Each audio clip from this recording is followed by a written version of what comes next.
Hey folks, Pat Flynn here and welcome back to the Daily Strength. I want to talk about how many grams of protein do you need per day? Now, in order to answer this question, we have to create context because how many grams of protein you need per day really depends on what your goal is. Are you trying to gain strength? Are you trying to gain muscle? Are you trying to lose body fat? Depending on what you want to achieve, that number may change. It may also not change. So the first thing I want to say, and this is to continue the conversation that we had on the last episode, is it's often not the most important thing to focus on. Focusing on just how many grams of protein you should have per day, you need to have an honest assessment. And you need to say, okay, if my goal is this, is the most important thing to reach this goal focusing on how many grams of protein I should have per day? And for almost any goal, the answer is no. And I'll explain why. If you want to gain strength or muscle, the things you should be focusing on are programming. Am I following the ideal program to reach my goals? And 2, overall caloric intake. If your goal is fat loss, then you should be focusing on programming. And number 2, overall caloric intake. You're going to see me return to these principles again and again. It's going to be really annoying. But eventually it's going to sink in and we won't have to talk about it anymore. Except for we will, because people will always need these reminders. I often sometimes need these reminders because it's very easy to get caught up in minutia.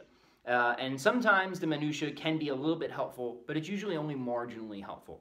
Now, as for daily protein intake, I do think that a higher protein diet is beneficial for almost any goal. So if you're trying to lean out, having a higher protein diet is beneficial because protein is very filling, it's very nutrient dense. Protein, specifically whey protein, for example, it increases glutathione production, which is sort of your master antioxidant. A lot of people say, well, you shouldn't just have whey protein because it's a supplement. It's actually a food. You know, whey is a byproduct of cheese. It's technically a food. It's just sold in the supplement section. And it's actually quite nutritious. Now, I wouldn't say it's the only thing that you should ever have. I think that would be foolish.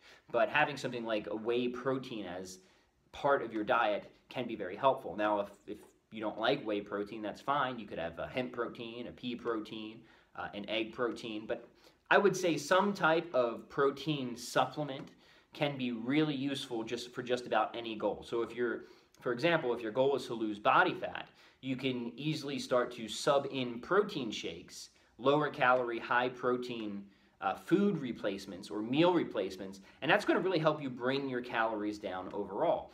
But why is that important? Well, it's important because of principle number 2 that we talked about. If you want to lean out, you focus on programming and overall caloric intake.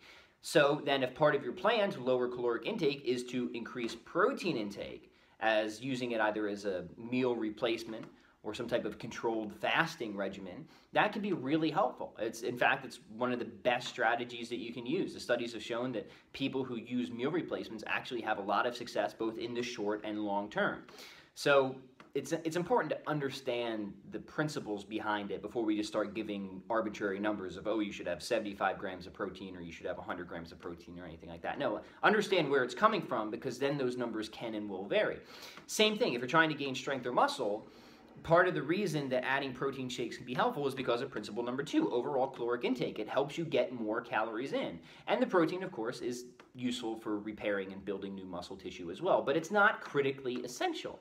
There's people who follow very low protein diets that are still able to build a lot of strength and muscle, and that's because the body is an efficient adaptive organism. It will, if you're following those other 2 principles, if you're using the right programming and you're getting in enough calories, your body will really learn to efficiently utilize whatever amount of protein that you're giving it in order to develop itself, in order to grow and adapt. And this has been shown time and time again in studies. Now that said, I'm not recommending a low protein diet. I'm just saying it can be done. I think most of these objectives, whether you're trying to be leaner or stronger or bigger, these are 3 different things, right? You can be leaner, you can be stronger without necessarily being bigger, or you can be stronger and bigger. And I think understanding the role that protein plays in all of these is really important. Now, if I were to give a hard number, if I were to say, here's the number of grams of protein that you should have a day, I would say 75 grams a day is a good general number. And there's been studies around this to say that actually is a pretty sufficient number, especially if you're trying to gain muscle. You can gain it with lower than that, but I think if you're a person who just likes to have hard, straight answers. I think if you just make sure that you're having 75 grams of protein a day, that's going to be helpful whether you're trying to lean out or whether you're trying to gain strength or muscle. So maybe you can use that as your flexible framework. Another one is having 1 gram of protein per pound of lean body mass per day. And I think this is where some people get a little tripped up, is they sometimes think they should have 1 gram of protein per pound of body mass per day. And that's fine if you're trying to be really aggressive with gaining strength or muscle. It might be a bit excessive if you're trying to lean out. So what I like is if you're trying to lean out and just maintain a good amount of strength or muscle is around 1 gram of lean body mass per day, or even just a hard number of 75 grams per day. But remember, fundamentally, the question of how many grams of protein should I have per day, that's a tertiary question, really. The first 2 questions you need to ask are, aside from what are my goals, are what is the program that is going to make the most sense for helping me to achieve these goals? What should the variables look like in that program? How often should I be lifting? What is my density, my frequency, my volume, my intensity? Figuring out all those numbers, that's really important. And then number 2, what is my overall nutrition plan? Specifically, how many calories should I be having per day? And then once you figure that out, you can then start to configure your macro breakdown. And then that's where you can see where maybe a higher protein intake could be beneficial for your goals.